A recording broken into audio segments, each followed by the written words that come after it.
Lycaon was one of the earliest kings of Arcadia. This is a central region of the Peloponnesus Peninsula. Arcadia had been one of the most splendid places ever existed. During man's golden age, the wealth profusion that sprang up in these lands ensured happiness and peace. The king Lycaon, who was one day seen as an uncivilized and cruel man, appeared to be determined to regain the prosperity of Arcadia's golden years. And so he was adored by his people. Lycaon knew that the task to restore Arcadia's glory would be impossible without the grace of the gods, and therefore he edified a great temple in honor of Zeus. The supreme god was pleased with this act and started to favor the king of Arcadia. Satisfied with the fruits of his labor, Lycaon became obsessed with pleasing the gods and ended up as a religious fanatic. In order to get more benedictions, the king started to conduct human sacrifices. However, this practice had already been condemned by the gods. Unaware foreigners who arrived in the region were captured and sacrificed, and this represented a great offense to the duty of hospitality, one of Zeus's requirements.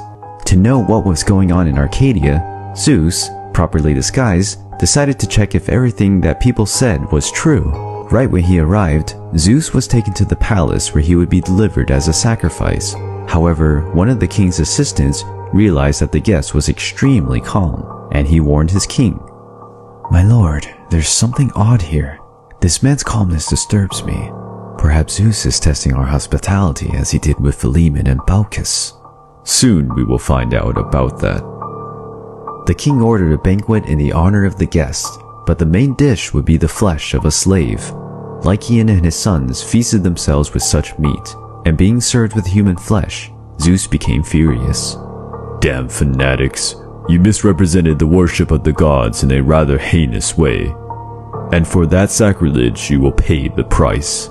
Zeus had turned Lycaon into a half-man, half-wolf creature. The beast began to wander through the fields, feeding off livestock and terrorizing the people who lived in the region.